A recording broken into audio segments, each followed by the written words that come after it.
CLAT examination around the corner है, दिल की धड़कनें बढ़ी हुई हैं, किसी को एंग्जाइटी फील होता है तो कोई अंडर कॉन्फिडेंट हो जाता है, कोई ओवर कॉन्फिडेंट हो जाता है। कभी आपको लगता है कि सब बढ़िया चल रहा है, कभी आपको लगता है कि कुछ नहीं हो पाया, क्या पढ़ा हमने आज तक, अभी तक तो कुछ भी नहीं पढ़ा है यार, कुछ करा ही नहीं है, क्या हो रहा है। बिल्कुल प्रेशर में आप डेली हर ऑल्टरनेट डे पे आपके दिमाग में यही चल रहा होता है। तो मैंने सोचा कि क्यों ना बच्चों की इस प्रॉब्लम को थोड़ा सा समझा जाए, थोड़ी बातचीत करी जाए, थोड़ा डील करा जाए, है ना। तो मैं आपके साथ टेलीग्राम पे भी लाइव आऊँगी, बट उससे पहले मैंने सोचा कि कुछ ऐसा इंपॉर्टेंट मैं आप लोग को बता दूँ, मोस्ट स्कोरिंग टॉपिक्स बता दूँ, मोस्ट स्कोरिंग सब्जेक्ट बता दूँ, कि जिससे आपको लगे कि हाँ यार ये तो मैंने पढ़ लिया था, जो मैम आप मुझे बता रही है मैं पढ़ चुका हूँ, और अगर इन केस मैं नहीं पढ़ चुका हूँ, नहीं पढ़ चुकी हूँ, तो मैं कर लूँ, है ना। तो आपका कॉन्फिडेंस गेन होगा, आप वापस से उस कॉन्फिडेंस को बिल्डअप कर पाएंगे। सो आज के सेशन में मैं यही बताने वाली हूँ आपको, तो लास्ट तक बने रहिएगा। और चैनल को अगर आपने सब्सक्राइब नहीं करा है तो सब्सक्राइब कर लीजिएगा, एंड लाइक तो आप कर ही दोगे वीडियो को, मुझे पता है। चलो शुरू करते हैं यार। सबसे पहले एक बार वेटेज जान लेते हैं। देखो सबसे ज़्यादा वेटेज जो है कि आपकी वो होती है लीगल की, और साथ में अगर हम बात करेंगे करंट अफेयर की, जिसमें करंट अफेयर जीके जी और भी लीगल का भी पोर्शन भी आता है, लीगल अवेयरनेस कहा जाता है। इसमें क्या इंपॉर्टेंट है वो भी मैं डिटेल में बताऊंगी, ठीक है। तो ये आपके कुछ जो है कि क्वेश्चंस आते हैं, और आप टारगेट सेफ स्कोर इतना कर सकते हैं, 20 से 22 के बीच में आप इन दोनों में टारगेट सेफ स्कोर कर सकते हैं। इंग्लिश का सेक्शन ये आता है, इंग्लिश और आपका लॉजिकल ऑलमोस्ट सेम आता है, ठीक है, 2-4 क्वेश्चन ऊपर नीचे होते हैं। टारगेट स्कोर आप इतना रख के ले चल सकते हैं। एंड बात करेंगे क्वांटिटेटिव टेक्निक्स की, तो इतने क्वेश्चन आते हैं, टारगेट स्कोर आप ये रख सकते हैं 8 के अराउंड, 7-8 के अराउंड आप रख सकते हैं। तो ये आप मॉक टेस्ट में चेक करना कि क्या भाई इसके हिसाब से चीज़ें आ रही हैं, नहीं आ रही होंगी, तो कोशिश करना है कि आप उसको बैलेंस आउट कर पाओ, बढ़ा पाओ। अब बात करते हैं यार कुछ टॉपिक्स के करंट अफेयर में। अगर लीगल और स्टैटिक जो आता है आपका, तो डायरेक्ट, फैक्चुअल और फास्टेस्ट आता है, आपके लिए मोस्ट स्कोरिंग है। और क्या रीज़न है कि ये मोस्ट स्कोरिंग है, क्यों मोस्ट स्कोरिंग है? क्योंकि ये डायरेक्ट क्वेश्चन है ना, बहुत ज़्यादा आपको दिमाग तो लगाना नहीं है। आपसे अगर पूछा जा रहा है कि भाई इंटरनेशनल कोई COP 29 में कौन सा जो है कि टर्म्स पर साइन हुए, कौन से अग्रीमेंट्स हुए, वो डायरेक्ट क्वेश्चन होगा, फैक्चुअल होगा, और फास्ट आप सॉल्व कर पाओगे। आपको पता है बहुत कम टाइम लगता है करंट अफेयर जीके जिसके क्वेश्चन को सॉल्व करने में। अगर आपने अच्छे से करा है 10 से 12 महीने का करंट अफेयर और इंटरनेशनल न्यूज़, तो लीगल में है, लॉजिकल है, प्रेडिक्टेबल पैटर्न है ना। लॉजिकल होता है, प्रेडिक्टेबल पैटर्न होता है, आप आराम से कर पाते हैं जितना आपने पढ़ा है उसी में से। इंग्लिश सेक्शन है, इन्फ्रेंस एंड टोन। अगर प्रैक्टिस ड्रिवन है, अगर आपकी इंग्लिश बहुत अच्छी है, आपकी कॉम्प्रिहेंशन स्किल अच्छी है, तो ये आपके लिए बहुत ईजी सेक्शन हो जाएगा। वहीं अगर आपकी कॉम्प्रिहेंशन स्किल अच्छी नहीं है, तो शायद आपके लिए एक नाइटमेयर भी बन सकता है। लॉजिकल है, कॉन्सेप्ट बेस्ड है, हैवी है, लेकिन हाई पे ऑफ है। मतलब हाई पे ऑफ का मतलब क्या होता है कि 50 में अगर आपके 22 क्वेश्चन आ रहे हैं, और अगर किसी ने अच्छे तरीके से कर लिया है, तो 100% आप इसमें से स्कोर कर सकते हो। 1% भी, 99 भी नहीं, 100% स्कोर कर सकते हैं। बहुत सारे पिछले साल के बच्चों ने स्कोर करा है 100%। तो यानी कि थोड़ा सा हैवी है, थोड़ा सा डिफिकल्ट है, बट अगर आपने कर लिया एक बारी, आपके कॉन्सेप्ट क्लियर हो चुके हैं, आपने अच्छे खासे 100-200 सेट ऑफ क्वेश्चंस प्रैक्टिस करे हैं, तो डेफिनेटली आपके लिए हाई पे ऑफ है। क्वांटिटेटिव है, शॉर्ट सेक्शन है, अगर बहुत कुछ नहीं आता है तो आप थोड़ा सा इसको नेगलेक्ट भी कर सकते हो।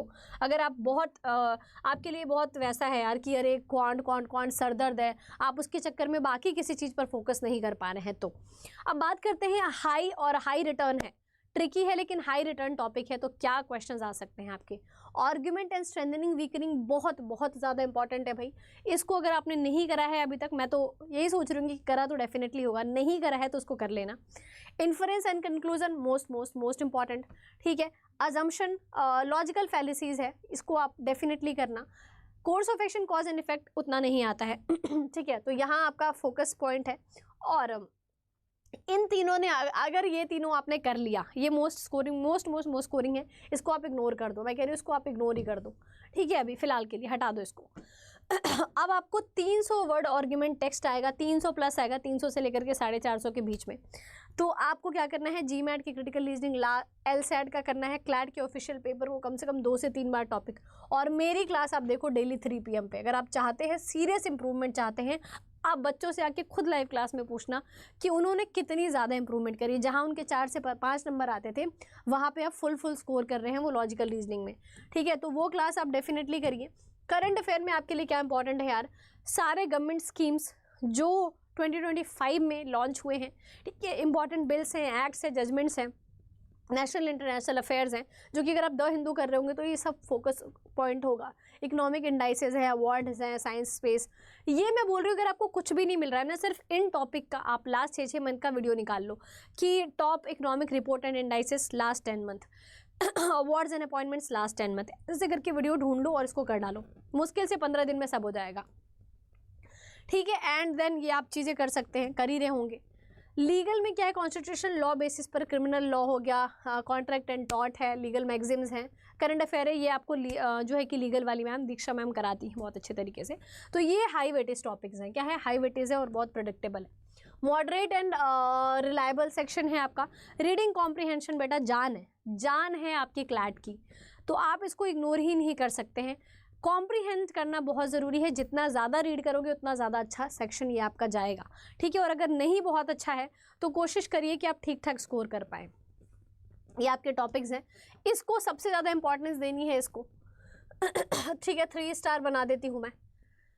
सेकंड नंबर पे इसको इंपॉर्टेंस देनी है, ठीक है। थर्ड नंबर पे इसको देनी है।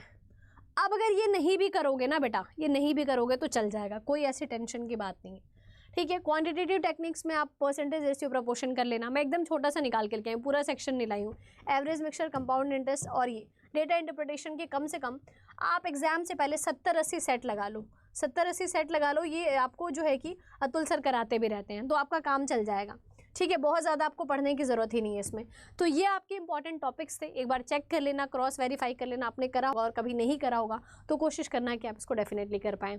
तो आई होप सो कि मैंने आज आपको एक क्लियर प्रोफार्मा बना के दे दिया है, क्लियर कट एक दे दिया है हर एक सब्जेक्ट वाइज कि किसको कैसे करना है, कितना करना ज़रूरी है। ये आपके high and most scoring topics हैं, मोस्ट स्कोरिंग सेक्शन है आपके, सब्जेक्ट वाइज हैं, ठीक है। तो आई होप सो कि सब कुछ क्लियर होगा। अगर कोई डाउट है तो आप कमेंट करिए, I will definitely make a video on it. Thank you very much for today's session. मिलते हैं अगली क्लास में, till then take care, bye bye, have a good day.